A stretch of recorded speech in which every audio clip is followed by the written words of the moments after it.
గుంటూరు జిల్లా తెనాలిలో పోలీసులు కార్టన్ సెర్చ్ నిర్వహించారు.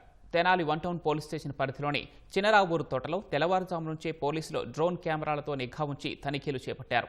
కార్టన్ సెర్చ్లో భాగంగా 43 బైకులు, 6 ఆటోలు సీజ్ చేసినట్లు డీఎస్పీ జనార్దన్ రావు తెలిపారు. జిల్లా ఎస్పీ వకుల్ జిందాల్ ఆదేశాల మేరకు సంకల్పం కార్యక్రమంలో భాగంగా కార్టన్ సెర్చ్ నిర్వహించామన్నారు. గంజాయి, అసాంఘిక కార్యకలాపాలను అరికట్టడం, అనుమానిత వాహనాలపై నిఘా ఉంచడం కార్యక్రమం ముఖ్య ఉద్దేశమని డీఎస్పీ వెల్లడించారు.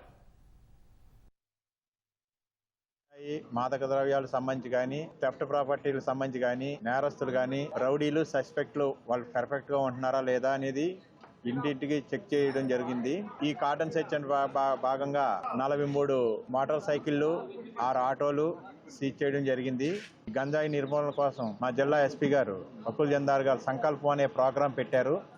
దీని గురించి ప్రజల్లో అవేర్నెస్ తీసుకురావడానికి కూడా ఈ ప్రోగ్రాం 2 విధాలుగా ఉపయోగపడుతుందని, లోకల్లో వార్డు వైజ్ ప్రజలను అవేర్నెస్ క్రియేట్ చేయడానికి, ప్రజల చేతే ఈ వార్డులో గంజాయి లేదు అని ప్రూవ్ చేయడానికి కార్యక్రమం ఈ రోజు ఏర్పాటు చేయడం జరిగింది.